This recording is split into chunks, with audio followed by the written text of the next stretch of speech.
1945년 4월 30일 히틀러는 자신의 발터 PPK에 탄창을 띄웁니다. 그의 옆바닥에는 에바 브라운이 입에서 시한화물 거품을 흘리고 있습니다. 제3제국 전체 계획이 제대로 되지 않았지만 상황은 언제든 더 나빠질 수 있습니다. 전 총통이 곧 알게 될 사실이죠. 총성이 한번 울린 후 그는 평소보다 이상하게 더운 느낌으로 깨어납니다. 위를 올려다보니 거대한 성문 앞에 앉아있는 자신을 발견합니다. 문 위에 이곳에 들어오는 자 모든 희망을 버려라라고 적혀 있습니다. 히틀러가 상황을 파악하기도 전에 붉은 망토를 두른 날개 달린 악마가 거대한 연기와 함께 그의 앞에 나타납니다. 지옥에 온 개월 환영에 에디, 악마가 그를 일으키며 말한다. 보통은 베르길리우스가 인사하지만 그는 이런 걸 안 좋아해. 난 메피스토펠레스, 줄여서 메피스토야. 히틀러는 관자놀이에 총을 맞아 아직도 머리가 아픕니다. 지옥의 원을 안내할 투어 가이드입니다. 히틀러 씨. 단테 책을 읽어봤나요? 무솔리니는 읽었어요. 각 원마다 상상할 수 있는 모든 죄인에게 맞춤형 벌이 준비되어 있어. 그리고 우리는 너에게 딱 맞는 벌을 고를 거야. 이제 움직여야 해. 사탄을 기다리게 하고 싶진 않을 거야. 그는 시간 약속에 엄격하거든. 히틀러는 속으로 여러 가지 질문을 떠올립니다. 그는 자신이 착한 사람이라고 생각합니다. 그의 부하들은 모두 흑인이었지만 해골이 달린 모자를 썼습니다. 그들은 죽음의 수용소에서 수백만 명을 죽였고 이것이 그가 여기 온 이유 중 하나입니다. 인페르노에서는 참회하지 않은 죄인만 지옥에 갑니다. 자신의 죄를 후회하고 속죄하려는 사람들은 천국에 가기 전에 잠시 연옥에서 죄를 씻는 경우가 더 많습니다. 하지만 히틀러는 자신이 집단학살 전쟁을 시작한 것을 후회하지 않고 단지 그 전쟁에서 패배한 것만을 후회합니다. 메피스토가 손가락을 튕기자 히틀러는 지옥의 화려한 로비, 즉 첫 번째 원인 림보로 데려가집니다. 히틀러는 그곳에서 본 광경에 꽤 놀랍니다. 회색 하늘 아래 초원이 펼쳐지고 거대한 석조성이 보입니다. 마치 중세 독일 그림 속 같습니다. 메피스토는 히틀러에게 성 안으로 들어오라고 손짓합니다. 성 안에는 아기들, 아이들, 고대 부족민, 그리스 로마 정치가들이 모인 독특한 무리가 있습니다. 역사 애호가라면 이들 사이에 서는 게 꿈 같을 것입니다. 히틀러는 이들이 이곳에 온 이유를 이해하지 못해 혼란스러워합니다. 이곳의 벌은 고통이 아니라 신의 사랑이 닿지 않는 차가운 무관심입니다. 메피스토는 림보가 세례받지 못한 자들과 덕이 있는 이교도들의 지옥이라며 당신은 1904년에 세례를 받았고 덕이 없어 림보에 해당하지 않는다고 말합니다. 히틀러가 비웃으며 넌 여기 속하지 않지만 이곳을 봐야 해 라고 말합니다. 왜 그래? 그 악마야? 라고 묻습니다. 내가 너에게 지옥이 네가 무고한 이들에게 만든 조건보다 더 자비롭다는 걸 보여주고 싶기 때문이야. 아돌프 메피스토가 말합니다. 그 점을 생각해봐. 내가 너에게 앞으로 일어날 일을 보여줄 때 메피스토가 다시 손가락을 튕깁니다.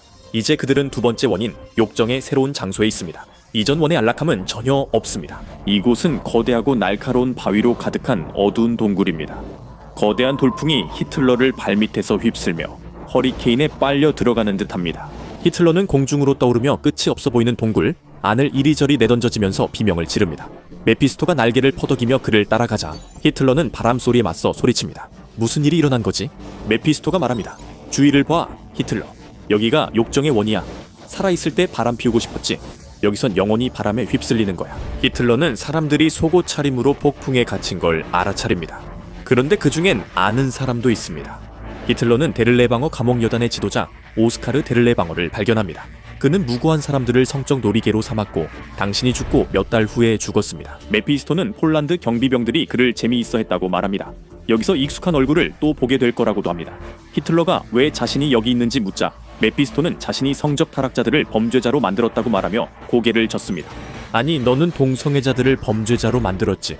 내 이복 조카 갈리 라우벨과의 특별한 관계, 오버잘츠베르크 가게 점원, 37에 청혼했던 여자에 대해 이야기해볼까? 그리고 에바 브라운을 만났을 때 그녀가 17살이었다는 사실도 있지. 넌 그때 몇 살이었지? 아, 맞다. 40이었지. 히틀러는 별로 할 말이 없습니다. 그 후로 그는 그저 지켜볼 수밖에 없습니다. 공포에 질린 거대한 뱀몸에 미노스 왕이 나타납니다. 그는 단테의 욕정의 원에서 죄인들을 심판하는 재판관입니다. 이 녀석이 언제쯤 여기 나타날까 궁금했지. 미노스가 말합니다. 시작할까? 메피스토는 다음을 기약하자고 합니다. 볼 악몽이 아직 많으니까요. 먼저 안내하는 악마가 다시 손가락을 튕기자 바람이 끔찍한 폭우로 바뀝니다. 이제 그들은 세 번째 원에 있습니다. 탐식은 영원한 욕망의 바람 터널의 건조한 추위와 비교됩니다. 히틀러는 즉시 더럽고 악취, 나는 지늘게 무릎까지 빠지고 몸부림치는 시체들에 둘러싸입니다. 기호는 영하입니다. 메피스토가 빈정대며 탐식의 원이 너랑 딱 맞아. 아돌프, 네가 앨버커키 전체보다 더 많은 메스암페타민을 먹지 않을 때 네 파일을 읽어봤거든 이라고 말합니다. 넌 가끔 하루에 초콜릿을 2파운드씩 먹고 와인이 내 입맛에 달지 않으면 설탕을 더 넣기도 했지. 이를 딱딱 부딪히며 히틀러가 대답합니다. 하지만 초콜릿을 먹는 게 죄인가요? 지금도? 2500만 명이 굶어 죽는 전쟁을 시작하면 죄가 됩니다. 그때 히틀러는 진을 가려서 얼굴을 알아봅니다. SS 고위 장교들은 뼈가 드러날 정도로 야윈 강제 수용소 죄수들이 차려준 호화 식사를 받았고 독일 군인들은 굶주린 죄수들을 총으로 쏘기도 했습니다. 살기 위해 땅에서 벌레까지 먹어야 했던 사람들, 유대인 게토에 몰래 빵을 들여보내려다 위험을 감수했던 사람들, 그리고 그 군인들은 그날 저녁 집으로 돌아가 따뜻한 식사를 했습니다. 또한 그리스 신화에서 지옥문을 지키는 세머리 사냥개 케르베로스도 있습니다. 단테의 인페르노에서 케르베로스는 탐식의 원의 진흙탕 들판을 돌아다니며 세계의 굶주린 머리로 불운한 죄인들을 집어삼킵니다. 물론 이것이 그들을 죽게 하지는 않습니다. 지옥의 형벌은 영원하고 그들은 결국 진흙탕으로 돌아갑니다. 그러나 히틀러가 겪어야 할 더 끔찍한 일이 남아 있습니다. 메피스토가 손가락을 튕기자 그는 히틀러와 함께 끔찍하고 황량한 황무지에 서 있게 됩니다. 바로 네 번째 원, 탐욕의 원입니다. 여기서는 절망에 빠진 이들이 사슬에 묶인 돈 자루에 짓눌려 있습니다. 그들은 거대한 바위를 땅 위로 밀어야 하며 근육은 긴장하고 뼈는 무게에 부러집니다. 탐욕의 원은 어떤가요? 아돌프, 메피스토가 묻습니다. 히틀러는 분노합니다. 나는 탐욕스럽지 않아. 탐욕스러운 사람이 나라를 번영시킬 수 있을까? 나는 독일을 위해 했지만 너는 자신만 면세했지. 정말 이타적이야. 메피스토가 비꼰다. 갑자기 사슬이 히틀러를 휘감으며 그의 몸을 엄청난 세속적 부, 여러 급여, 책 판매 수입의 무게로 짓눌러 내립니다. 파시스트 이데올로기를 팔아번 돈, 비자금, 메르세데스까지. 그때 히틀러는 자신을 둘러싼 모든 얼굴들을 알아차립니다. 헨리 포드, 에드윈과 헬레나 백슈타인, 프리츠 티센, 구스타프 크루프, 히틀러의 야망을 키워준 부유한 후원자들이 있습니다. 그들은 모두 히틀러의 폭정 아래에서 더 나은 삶을 살 수 있다고 믿었기 때문입니다. 그리고 그 대가로 이곳에서 영원히 시간을 보내게 될 것입니다. 히틀러는 분노에 차 있습니다. 이 악마가 감히 자신을 조롱하다니, 자신이 이룬 모든 업적이 있는데도 말이죠. 지금 이봐, 이 비열한 악마야. 히틀러가 코웃음을 칩니다. 나는 전술의 천재이자 세계 역사상 가장 위대한 지도자다. 메피스토는 눈을 굴립니다. 진정해, 아돌프. 화내봤자 아무 소용없어. 아니, 우리가 다음에 갈 곳을 빼고는 말이지. 메피스토가 손가락을 다시 튕기자 히틀러는 저주받은 스틱스 강에서 사투를 벌이고 있음을 깨닫습니다. 그리고 우리는 그 말을 문자 그대로 의미합니다. 그는 실제로 물에 갇힌 다른 사람들과 상상할 수 없는 분노에 휩싸여 몸싸움을 벌이고 있습니다. 왜냐하면 이제 그들은 공식적으로 5번째 원에 도착했기 때문이죠. 분노, 또는 옛날식으로 말하면 경노의 원입니다. 생전에 분노와 증오로 가득 찼던 자들은 저주받은 강이 더러운 늪에서 끝없이 싸웁니다. 좀 더 수동적으로 분노하는 자들, 즉 음울하고 원한에 찬 자들은 물속에 잠긴 채 끊임없이 익사 상태로 남아 있습니다. 근처에는 메피스토가 나무 보트에 앉아있고 죽은 자들이 그를 노를 저 이리저리 데리고 다닙니다. 히틀러는 생전에 결코 도니스와 같지 않았던 56세 남자의 영혼으로 다른 모든 레지아올릭들에게 스틱스 강에서 엄청나게 두들겨 맞고 있습니다. 그는 익사와 구타에서 벗어나게 해달라고 비명을 지릅니다. 이게 네가 스스로 만든 미래다, 아돌프. 메피스토가 보트에서 외칩니다. 너는 분노를 무기로 삼았고 독일 국민들의 고통을 이용해 희생양을 만들어 그들을 광란에 빠뜨렸다. 네가 명령했으니 대가를 치러야 한다. 이게 거래 방식이다. 히틀러는 자신과 함께 강에 갇힌 이들을 알아본다. 그들은 그가 권력을 잡게 한 마법의 양탄자였고 그의 지표에 모인 군중들이었다. 갈색 셔츠단, 수백만 명이 쓰러진 병사들, 분노에 찬 사람들이었다. 그는 분노를 무시무시한 무기로 바꿨고 그 무기가 자신에게 향하자 재미가 없었다, 개의가 없었다. 그러나 히틀러가 걱정할 것은 물과 다른 죄인들 뿐만이 아니다. 다른 몇몇 층과 마찬가지로 이곳에도 괴물들이 있다. 퓨리들이 급강하하고 메두사는 어둠 속을 미끄러지듯 지나가며 그녀의 길에 불운하게도 걸린 사람을 물어뜯고 삼켜버린다. 그리스 괴물들이 독일의 유명한 코수염 소유자에게 다가오자 메피스토가 다시 손가락을 튕긴다. 그러나 그것은 히틀러가 원했던 고통의 해방이 아니다. 사실 6번째 원인이단의 지옥에서는 상황이 훨씬 더 나빠질 예정이다. 여기서 히틀러와 수백만 명이 불타는 무덤에 갇혀 죽지 못한 채 피부가 부풀고 끓는 고통을 겪는다. 최악은 아직 오지 않았다는 걸 믿겠어? 무덤 밖에선 다른 이단자들이 하늘에서 불이 쏟아지는 불타는 모래 위를 걷고 있다. 그중 메피스토는 히틀러의 불타는 무덤 위를 떠돌며 히틀러의 고통스러운 비명을 즐겁게 바라본다. 내 종교적 신념은 언제나 흥미로운 주제였지. 히틀러, 메피스토가 말한다. 권력을 잡기 위해 기독교인이라고 주장했지. 원하는 걸 얻기 위해서라면 뭐든 믿는 척하지. 하지만 네가 숭배하는 건 결국 아돌프 히틀러 자신의 재단뿐이지. 히틀러는 재치있게 반박하지 못하고 그냥 소리만 더 크게 지른다. 솔직히 이건 재미를 반감시킨다. 이단의 원은 신념에 충실하지 않는 이들을 벌한다. 그곳엔 교황과 주교도 있으며 지위를 이용해 권력을 휘둘렀다. 지옥의 이 원은 거짓된 교사들도 벌한다. 이것 역시 히틀러가 쉽게 차지할 수 있는 칭호다. 그는 온 나라의 눈을 속였다. 그는 유대인과 다른 소수민족들의 악의적인 행동이 문제의 진짜 원인이라고 믿게 하여 국민들을 전쟁과 집단학살로 동원했다. 하지만 메피스토가 히틀러가 불에 구워지는 모습을 즐긴다 해도 나치 수장인 그가 경험해야 할 더 사악한 지옥의 원들이 남아있다. 그리고 굳이 기다릴 필요도 없다. 히틀러는 어차피 영원히 이 모든 것을 겪게 될 것이다. 메피스토가 다시 손가락을 튕기자 히틀러는 이단의 불무덤에서 풀려난다. 그리고 이제 그는 훨씬 더 기괴하고 다양한 공포가 존재하는 곳, 즉 7번째 원인 폭력의 지옥에 나타난다. 그리고 단테의 팬이라면 이미 알겠지만 이제부터 진짜가 시작된다. 왜냐하면 폭력은 가장 흔하고 심각한 죄 중 하나이기 때문이다. 그리고 여기에는 세 개의 서로 다른 원이 있는데 각각은 다른 종류의 폭력을 저지른 자들을 벌한다. 그리고 히틀러는 이 세 가지 모두를 경험하게 된다. 첫 번째 원, 즉 이웃에 대한 폭력에서 히틀러는 끓는 피의 구덩이에 던져진다. 그의 공포 정치의 첫 희생자는 독일 유대인과 다른 소수 민족으로 갈색 셔츠단에게 괴롭힘을 당했다. 메피스토는 히틀러가 비명을 지르며 몸부림칠 때 구덩이 가장자리를 맴돈다. 히틀러가 기어 나오려 하면 가장자리에 있던 네 켄타우로스가 그에게 화살을 쏜다. 우리가 여기서부터 형벌이 훨씬 더 미쳐간다고 말했던 게 무슨 뜻인지 이제 알겠죠.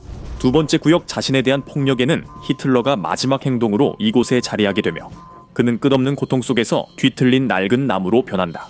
여기서 하피들은 날카로운 발톱으로 그의 나무 껍질과 가지를 찢어내며 기쁨에 찬 사디즘으로 그의 일부를 뜯어낸다.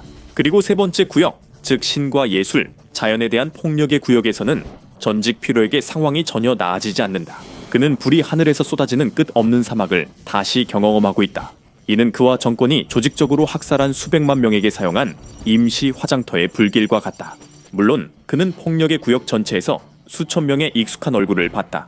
군인, SS 장교, 게슈타포 대원 모두 적군이나 연합군 폭격으로 죽었다. 그들 모두는 히틀러가 불러온 폭력에 너무나도 기쁘게 동참했었다. 이 지옥의 원안에 있는 수백만 명의 사람들은 그 때문에 그곳에 있게 된 것이다. 히틀러가 단테의 지옥에서 고통이 끝났다고 생각했다면 아직 더 깊고 어두운 지옥이 남아있으니 잠시 기다려라. 하품을 하며 메피스토는 히틀러를 그의 인생을 바친 폭력의 영역에서 벗어나게 하고 8번째 원으로 데려간다. 사기, 즉 말보스의 높은 곳에서 이 신에게 버림받은 땅 위로 사기의 괴물 가련이 날아오른다. 남자 얼굴과 전갈 꼬리를 지닌 반은 파충류, 반은 털로 된 괴물이 이 영역을 지배한다. 세상엔 사기가 너무 많기 때문이다. 히틀러는 여기서 고통과 비참함의 진정한 맛을 보게 될 것이다. 먼저 포주와 유혹자들의 영역에서 히틀러는 그에 걸맞은 대가를 치르게 된다. 다른 사람들의 욕망을 이용해 자신의 이익을 위해 그들을 조종했던 죄인들은 이제 자신들이 몰아쳐지고 채찍질 당한다. 그는 깊은 도랑을 따라 행진하며 뿔 달린 악마들이 그와 다른 이들을 죄로 채찍질한다. 아첨꾼들의 구역엔 언어로 타인의 감정을 조종하는 이들이 있다. 히틀러는 인간 배설물로 가득 찬 거대한 구덩이에 잠겨있고 그곳에서 그는 근처에 있던 옛 친구 괴벨스를 만난다. 마법사들의 영역에서 히틀러는 나치 이념을 정당화했던 오컬트 집단인 툴레 협회의 얼굴을 알아본다. 그들의 벌은 머리가 뒤로 돌아가게 비틀려서 영원히 뒤로 걸어야 하고 자신의 쓰라린 눈물에 눈이 멀게 되는 것이다. 한편 히틀러는 자신의 지위를 이용해 이득을 취하고 불을 쌓았던 정치인들의 영역인 바라토르스에서 시간을 보내게 된다. 여기서 히틀러는 끓는 역청감의 몸을 담그게 되고 말라브랑케라 불리는 악마들이 사악한 발톱으로 그의 살을 찢어낸다. 그래도 최소한 제3제국 내각의 많은 친구들이 함께 있어 외롭지는 않을 것이다.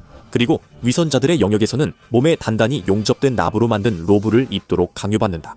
그는 엄청난 무게를 견디며 좁은 길을 걸어야 한다. 그리고 이제 도둑들의 형벌을 받으러 간다.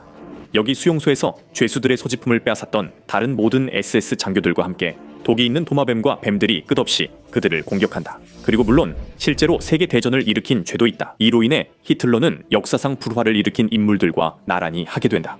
여기서 피 묻은 검을 든 거대한 악마가 그를 산산조각 내지만 그의 몸은 시간이 지나 다시 원래대로 돌아온다. 그래서 그 행위는 계속해서 반복될 수 있다. 지옥의 무서움은 모든 고통이 더 심하다는 것이다. 이곳에서 메피스토는 시계를 확인한다. 어서 아돌프, 영원히 여기 있을 수는 없잖아. 뭐 아직은 아니지만 한 바퀴만 더 돌면 드디어 그 거물을 직접 만나게 된다. 이렇게 해서 히틀러는 9번째 원에 도착한다. 배신, 히틀러는 자신의 나라와 동맹국을 배신한 자로 여겨진다. 거대한 얼음 덩어리에 일부가 얼어붙고 나머지는 잔인한 바람에 노출되어 있다. 그러나 그는 근처 얼음 덩어리에서 한때 동맹이었던 SS 수장 하인리히 힘러의 반쯤 얼어붙은 시신을 발견한다. 그러나 전쟁 막바지의 그들의 관계는 냉랭해졌다. 힘러는 히틀러 몰래 연합군과 협상을 시도했고 그 일로 히틀러는 그의 모든 직위를 박탈하고 힘러를 체포하라고 명령했다. 히틀러가 소리친 뒤 메피스토를 돌아보며 묻는다. 왜 이런 비열한 배신자와 함께 두는 거야? 메피스토가 웃으며 답한다. 유리집에 사는 메인퓨어, 배신에 대해선 정말 강한 의견이군. 어쩌면 에른스트 RHM 장검의 밤에 당신이 죽인 다른 슈투름 압타일룽 대원들을 불러와야 할지도 모르겠군요. 그들이 충성했었는데도요. 배신에 대해 그들은 뭐라고 할까요? 히틀러는 평생 허풍쟁이로 살아온 탓에 그냥 입을 다물기엔 너무 자존심이 셉니다. 그는 고함치고 소리 지르고 침을 뱉으며 욕설을 퍼붓습니다. 그의 증오가 너무 강해 메피스토도 한 남자의 순수한 증오가 얼음을 녹일지 궁금해합니다. 메피스토는 히틀러를 완전히 몰락시키고 진짜 큰 개를 만나게 할 때라고 생각했을 겁니다. 여기서 큰 개는 세브로스나 메피스토가 소환하는 존재가 아닙니다. 히틀러는 사탄 자신이 지배하는 영역, 지옥의 가장 밑바닥층에 서 있습니다. 사탄을 보는 것만으로도 히틀러는 말문이 막혀버립니다. 가죽 날개를 지닌 거대한 존재가 새 얼굴로 각각 다른 인간을 씹고 있습니다. 6개의 증오, 어린 눈이 아돌프 히틀러를 경멸스럽게 내려다봅니다. 그것은 당신을 위해 기름이 끓게 할 수도 있습니다. 어둠의 군주 메피스토가 고개를 숙이며 말합니다. 아돌프 히틀러, 저는 그에게 선택지를 보여주었습니다. 우리가 그에게 어떤 벌을 내려야 할까요? 사탄이 잠시 생각에 잠기고 히틀러는 작은 나치 부츠를 신고 떱니다. 글쎄, 어울릴 만한 벌이 많지. 사탄이 말합니다. 하지만 너처럼 정말 특별한 경우라면 네가 영원히 지옥의 고리들을 오르락내리락하게 해도 문제될 게 없겠지. 결국엔 다양성이야말로 죽음의 묘미 아닐까요? 히틀러가 더 불행해하는 모습을 보고 싶으시다면 아돌프 히틀러가 21세기에 깨어난다면 을 확인하거나 이 영상을 시청해보세요.